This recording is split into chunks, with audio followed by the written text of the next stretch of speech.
Hi friends, ఈరోజు మనం పిండం మూవీని ఎక్స్ప్లెయిన్ చేసుకుందాం. ఈ మూవీలో కొన్ని ఆత్మలు ఒక కుటుంబాన్ని ఎలా భయపెట్టి చంపాయి, ఈ మూవీలో ఒక కుటుంబం ఎంతలా బాధపడింది. ఇక ఈ పిండం మూవీలో మెయిన్ క్యారెక్టర్లు అన్నమ్మ, ఆంటోనీ, మేరీ, లోక్నాథ్, సూరమ్మ, తారా, సూఫీ, ఆర్య, సోహెల్, పీకే ఈ క్యారెక్టర్లు మెయిన్గా కనిపిస్తాయి. ఇక మూవీ స్టార్ట్ అవుతూనే అన్నమ్మ గారు ఒక ఇంట్లో దయ్యం వదిలించడానికి ఒక ఊరికి వస్తుంది. అలా ఊరికి రాగానే అక్కడ ఉన్న ఒక కుక్క అతి భయంకరంగా అరుస్తూ అన్నమ్మ కారుని గుద్దుతుంది. అలా ఆ కుక్క చనిపోతుంది. వెంటనే అన్నమ్మ, ఈ కుక్క ఏదో వెరైటీ కుక్కలా ఉంది, దీన్ని వెంటనే పూడ్చిపెట్టండి, లేకపోతే ఈ ఊరికే అరిష్టం అని అంటుంది. అప్పుడే లోక్నాథ్ అని ఒక అతను వచ్చి, నేను ఒక ప్రొఫెసర్ పంపిస్తే వచ్చానని, మీ కేసులపై రీసెర్చ్ చేయడానికి వస్తున్నానని చెప్పి పరిచయం చేసుకొని లోక్నాథ్ కూడా అన్నమ్మతో పాటు ఆ ఇంట్లోకి వెళ్తాడు. అలా వెళ్ళిన తర్వాత అన్నమ్మ అక్కడ దయ్యం పట్టి ఉన్న పాపని చూసి, ఎవరు నువ్వు, ఏంటి అని అడుగుతుంది. అయినా కానీ ఆ పాప ఏమీ మాట్లాడదు. అక్కడ ఉన్న అతన్ని అడిగితే, నేను యుఎస్ నుంచి మొన్ననే వచ్చామని, మా నాన్నకి అంత్యక్రియలు కూడా చేయలేకపోయానని చెబుతుంది. దాంతో అక్కడ అన్నమ్మ లోక్నాథ్ని బయట పంపించి ఆ పాపతో మాట్లాడుతూ ఉంటుంది. అలా మాట్లాడుతూ ఉండగా ఆ పాపలో ఉన్నది వాళ్ళ తాతయ్య ఆత్మ అని చెప్పి సూర్యనారాయణ అని అడుగుతుంది. అవును అని అంటాడు. అంతలో వాళ్ళ అబ్బాయిని పిలిచి, మీ నాన్నగారికి నువ్వు అంత్యక్రియలు చేయలేదు, కాళ్ళ మీద పడి క్షమాపణ కోరమని అంటుంది. అలా కోరగానే ఆ అమ్మాయి ఆత్మ అక్కడి నుంచి వెళ్ళిపోతుంది. ఇదంతా కూడా లోక్నాథ్కి, అన్నమ్మ ఇలా జరిగింది, అందుకనే నిన్ను అక్కడి నుంచి బయటకు వెళ్ళమని చెప్పానని చెబుతుంది. అలా ఇంటికొచ్చిన లోక్నాథ్, అన్నమ్మ మీ జీవిత చరిత్ర చెప్పమని లోక్నాథ్ అడగటంతో అన్నమ్మ చెబుతుంది, మా నాన్నగారు కూడా ఇదే వైద్యం చేసేవాళ్ళని, చిన్నప్పుడు మాకు నా చెల్లి ఉండేదని, ఇలా అన్ని భూతాలను దయ్యాలను వదిలిస్తూ ఉండగా ఒకరోజు మా చిన్న చెల్లె చనిపోయిందని, ఆ తర్వాత మా నాన్న కూడా ఆరోగ్యం బాలేక చనిపోయాడని, పోతూ పోతూ ఈ విద్యని నాకు అప్పచెప్పాడని, అలా నేను ఫారెన్ వెళ్ళి ఇదే విద్యని చదువుకొని వచ్చానని, ఇలా దయ్యాలను వదిలికొడుతున్నానని చెప్తుంది. అప్పుడు లోక్నాథ్ వెంటనే, నీ లైఫ్లో ఏదైనా డిఫికల్ట్ కేసు ఉందా, ఇప్పటికీ సాల్వ్ చేయండి అని అంటుంది. ఉంది అని చెప్తుంది. అలా ఫ్లాష్ బ్యాక్లో 1990లో చూపిస్తారు. అలా 1990లో శుక్లాపేటలో ఆంటోనీ ఒక ఇల్లును చాలా తక్కువ ధరకి కొంటాడు. అలా వెళ్ళిన తర్వాత ఆ ఫ్యామిలీ కూడా ఆ ఇంటిని చూసి చాలా హ్యాపీగా ఫీల్ అవుతారు. అయితే ఆ ఇంటిలో ఒక గదిలో మాత్రం చెక్కలు కొట్టి ఉంటుంది. అయితే ఆంటోనీ వెంటనే, ఏంటి చెక్కలు కొట్టి ఉన్నాయి అంటే, నేను తెలుసుకొని చెప్తానండి అని అంటాడు. ఇక ఆంటోనీ ఫ్యామిలీ విషయానికి వస్తే, ఆంటోనీ, మేరీ, సూఫీ, తారా, అలాగే ఆంటోనీ వాళ్ళ అమ్మ సూరమ్మ. ఇక ఆ తర్వాత సీన్లో గదిలో చెక్కలు తీసేసి చూస్తే అందులో పాత ఫర్నిచర్ ఉంటుంది. అప్పుడు అతను, చాలా లక్కీ అండి మీరు, పాత ఫర్నిచర్ చాలా బాగుంది అని అంటాడు. అయితే ఆంటోనీ రెండో కూతురు మూగ అమ్మాయి. ఆంటోనీ వాళ్ళ అమ్మ ఎప్పుడూ కూడా అబ్బాయి కావాలి, మనవడు కావాలి అని అంటుంది. అలా మనవడు వస్తేనే మీ నాన్న మళ్ళీ వచ్చినట్టు అని అనుకుంటాను అని అంటుంది. దాంతో ఆంటోనీ మూడో కాన్పు కోసం ఉంటుంది. ఇప్పుడు మేరీ ప్రెగ్నెంట్ అయి ఉంటుంది. నెక్స్ట్ సీన్లో తారా ఫస్ట్ ఫ్లోర్లో రూమ్లోకి వెళ్తుంది. అలా రూమ్లో వెళ్ళగానే కుర్చీ కదులుతూ ఉంటుంది. వెంటనే భయపడి తారా అక్కడి నుంచి వచ్చేస్తుంది. నెక్స్ట్ సీన్లో అందరూ కలిసి భోజనం చేస్తూ ఉంటారు. అప్పుడు ఆంటోనీ వాళ్ళ అమ్మ సూరమ్మ మళ్ళీ మగపిల్లగాడి గురించి చెప్పి ఆంటోనీని విసిగిస్తుంది. అలా ఆంటోనీ, అమ్మ విసిగించకు అని అంటాడు. నెక్స్ట్ సీన్లో తారా మళ్ళీ అదే రూమ్లోకి వెళ్ళి ఆడుకుంటూ ఉంటుంది. అలా కుర్చీలో కూర్చోగానే కుర్చీ ఊగుతూ ఉంటుంది. వెంటనే భయపడి తారా అక్కడ వెనక్కి తిరిగి చూడగా అక్కడ కుర్చీ ఉండదు. ఆ తర్వాత తారా వెళ్ళి సూఫీ రూమ్లో ఇద్దరు పడుకుంటారు. అలా కాసేపటికి తారా మాట్లాడటం సూఫీ గమనించి భయపడుతుంది. అదేంటి, తారా మూగదు కదా, ఎలా మాట్లాడుతుందని భయపడి పడుకుంటుంది. నెక్స్ట్ సీన్లో ఆంటోనీ తన భార్యని తీసుకుని హాస్పిటల్కి వెళ్తాడు. హాస్పిటల్లో స్కానింగ్ చేసి బేబీ బాగుందని అంటాడు. అప్పుడు ఆంటోనీ, పుట్టేది అబ్బాయా అమ్మాయా అని అడుగుతాడు. అలా అడగకూడదని డాక్టర్లు వార్నింగ్ ఇచ్చి చెప్తారు. అలా ఇంటికి వచ్చిన తర్వాత తారాకి దెబ్బ తగలడం చూస్తారు అన్నం తినేటప్పుడు. వెంటనే మేరీ, తారాని ఏదైనా స్కూల్లో జాయిన్ చేయండి, ఇంట్లో ఉంటే ఏదో ఒక దెబ్బ తగిలించుకుంటుంది అని అంటాడు. దానికి ఆంటోనీ, తారాకి తగ్గ స్కూళ్ళు ఇక్కడ లేవని అంటాడు. అదే సీన్లో అన్ని ఫొటోస్ కింద పట్టడంతో పెద్ద శబ్దం వస్తుంది. అలా వెళ్ళిన తర్వాత ఆ ఫోటోలన్నీ చూసిన తర్వాత గాలికి పడ్డాయేమో, కార్పెంటర్ని తీసుకొచ్చి మళ్ళీ కరెక్ట్గా చేపిద్దాం అని అంటారు. అప్పుడే వాళ్ళ నాన్న ఫోటో కూడా పాడవుతుంది. వెంటనే ఆంటోనీ వాళ్ళ అమ్మ సూరమ్మ వాళ్ళ నాన్న ఫోటో చూడగానే ఆమెకి గాజు కుచ్చుకొని రక్తం అంటుతుంది.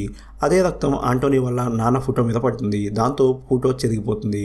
నెక్స్ట్ సీన్లో మేరీ పైకి వెళ్ళి చూడగా ఆ గదిలో తారా కుర్చీలో ఊగుతూ ఉంటుంది. అలా మేరీ తారాపై కోపడి అక్కడి నుంచి తీసుకుని వస్తుంది. ఆ తర్వాత సీన్లో ఆంటోనీ పనిచేసే రైస్ మిల్లులో 2 నెలలు ఉద్యోగం నువ్వు చేయమని, మిగిలిన వాళ్ళందరినీ పని నుంచి తీయమని, 6 నెలల వరకు నాకు ఇన్కమ్ ట్యాక్స్ ప్రాబ్లం ఉందని, 6 నెలల తర్వాత ఓపెన్ చేస్తారని చెబుతాడు. అదే రోజు స్కూటర్ పాడవడంతో అప్పటికే బాగా లేట్ అవడంతో లాంతర్ తీసుకుని ఇంటికి వెళ్తూ ఉంటాడు. అలా మధ్యలో ఒక వ్యక్తి కలుస్తాడు. ఆ వ్యక్తి దారి చూపించమని అడుగుతాడు. ఆ వ్యక్తి సాయంతో ఆంటోనీ దారి చూసుకుని ఇంటికి వస్తూ ఉంటాడు. అలా రాగానే కాసేపటికి ఆ వ్యక్తి మాయమవుతాడు. అలా భయపడుతూ తన ఇంటి దగ్గరకు వచ్చి బావి దగ్గర కాళ్ళు కడుగుతూ ఉండటంతో మళ్ళీ ఆ వ్యక్తి కాళ్ళు కనపడటంతో షాక్ అయి ఇంట్లోకి వెళ్తాడు. అలా వెళ్ళి ఇంట్లోకి వాళ్ళందరికీ విషయం చెప్పగా వాళ్ళ అమ్మ వాళ్ళ నాన్న చైన్ ఇచ్చి, ఈ చైన్ నీ దగ్గర ఉన్నంత వరకు ఏమీ రాదు అని, ఏదో నువ్వే భ్రమపడి ఉంటావు అని పడుకోమని చెబుతుంది. నెక్స్ట్ సీన్లో మళ్ళీ పడుకున్నప్పుడు సూఫీ పక్కన తార మాట్లాడుతూ ఉండటం చూసి సూఫీ గట్టిగా అరుస్తుంది. వెంటనే వాళ్ళ అమ్మ నాన్న అలాగే వాళ్ళ నాయనమ్మ అందరూ వచ్చి ఏంటి అని అడగగా సూఫీ తార మాట్లాడుతుందని చెబుతుంది. అయినా కానీ వాళ్ళు ఎవరూ నమ్మరు. నెక్స్ట్ డే కార్పెంటర్ను పిలిచి బాగు చేయిస్తూ ఉంటారు ఆ ఇంటినంతా. అప్పుడు అతని వెంట అతని చెల్లి కూడా వస్తుంది. నెక్స్ట్ సీన్లో దయ్యం కూర్చున్న కుర్చీని సూరమ్మకు మంచంకి దగ్గరగా జరుపుతుంది. అప్పుడు సూరమ్మ లేచి మళ్ళీ సేమ్ ప్లేస్లో పెట్టిన కానీ వెంటనే మళ్ళీ మంచం దగ్గరికి జరుపుతుంది. అది చూసి సూరమ్మ భయపడకుండా ఇదంతా వాళ్ళ ఆయనే చేస్తున్నాడు అని అనుకొని నవ్వుకొని వాళ్ళ ఆయనకి దండం పెట్టి పడుకుంటుంది. నెక్స్ట్ డే ఆంటోనీ మేరీ దగ్గరికి వాళ్ళ అమ్మ వస్తుంది.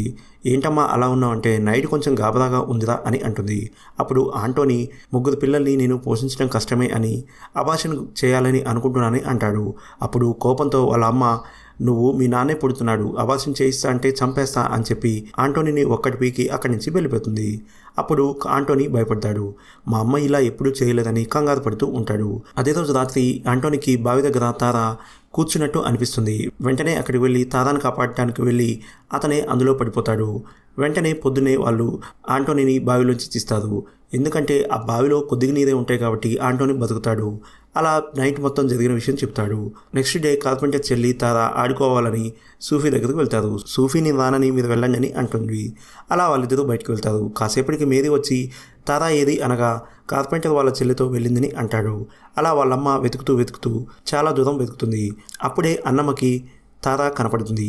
ఏంటమ్మా ఎక్కడికి వెళ్తున్నాం అంటే నాకు కూడా తెలియదండి, నేను ఎందుకు ఇక్కడికి వచ్చానో అని, మా ఇల్లు అక్కడ అని చెప్తుంది. వెంటనే కారులో ఎక్కించుకోగానే అక్కడికి వెంటనే మేరీ కనపడుతుంది. అలా మేరీని తారాని ఇద్దరిని కూడా వాళ్ళ ఇంటి దగ్గర డ్రాప్ చేస్తుంది. నెక్స్ట్ సీన్లో ఆంటోనీ వాళ్ళ అమ్మ పై రూమ్ దగ్గరికి వెళ్తుంది. ఎవరిదో ఏడుపు వినపడుతుంది. ఆంటోనీని అదే రూమ్లో చూడమని చెప్తాడు. అదే పై రూమ్లో ఎవరో ఏడుస్తున్నారా, నాకు చాలా భయంగా ఉంది అని అంటుంది. వెంటనే ఆంటోనీ తాళం తీసి ఆ రూమ్లో చూస్తాడు. ఆ రూమ్లో మొత్తం చీకటి అయిపోతుంది. వెంటనే ఆ రూమ్ లాక్ అవుతుంది. ఆ రోజు మొత్తం కూడా ఆంటోనీ అదే రూమ్లో ఉంటాడు. అలా పొద్దున్నే పోలీస్ వచ్చి ఆ రూమ్ ఓపెన్ చేస్తే ఎందుకయ్యా ఆ రూమ్లో అలా ఉన్నావు అని అంటే నాకేమైనా సరదానా సార్ రూమ్లో ఉండటానికి, దయ్యమే లాక్ వేసిందని చెప్తాడు. అతని వెంట ఇల్లు అమ్మిన వ్యక్తి కూడా వస్తాడు. అతన్ని వెంటనే పట్టుకొని ఇల్లు తొందరగా అమ్మేమని, ఈ ఇంటి వల్ల మాకు చికాకులు పెరుగుతున్నాయని అంటాడు. అప్పుడు అతను అన్నమ్మ నెంబర్ ఇచ్చి అన్నమ్మ ఇలా దయ్యాలుంటే వెళ్ళగొడుతుంది సార్ అని అంటాడు. ఆ తర్వాత మిల్లుకు వెళ్ళిన తర్వాత ఆంటోనీ అన్నమ్మకి ఫోన్ చేస్తాడు కానీ అన్నమ్మ ఫోన్ లిఫ్ట్ చేయదు. ఆ తర్వాత ఇంటికి వచ్చిన ఆంటోనీ ఇంట్లో వాళ్ళ మిస్సెస్ నొప్పులు పడుతూ ఉండడం చూసి హాస్పిటల్కి తీసుకెళ్తాడు. ఆ తర్వాత అన్నమ్మే ఫోన్ చేసి నేను 2-3 రోజుల్లో వస్తానని చెప్తుంది. ఆ తర్వాత రోజు ఉదయం సూఫీ ఫోన్ చేసి డాడీ నాయనమ్మ చనిపోయిందని ఫోన్ చేస్తుంది. అలా ఆంటోనీ షాక్లోకి వెళ్ళిపోతాడు.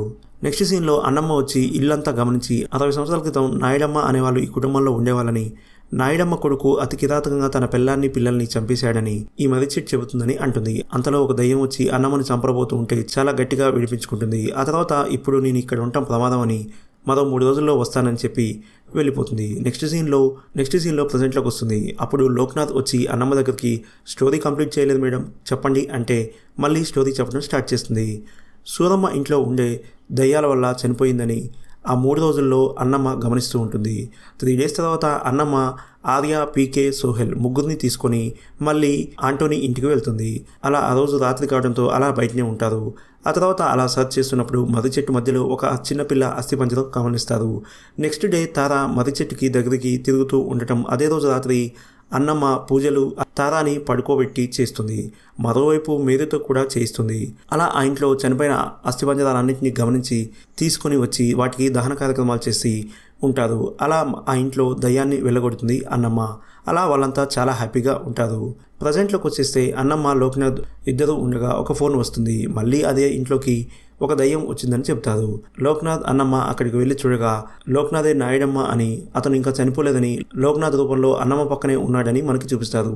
అంటే మనకి పిండం 2 అనేది కూడా ఉంటుందనేది, సీక్వెల్గా సినిమా ఉంటుందని చెప్పారు. ఈ వీడియో నచ్చితే లైక్ చేయండి, షేర్ చేయండి. ఇలాంటి ఇంట్రెస్టింగ్ మూవీస్ కోసం మన ఛానల్ వెంటనే సబ్స్క్రైబ్ చేయండి. Thank you.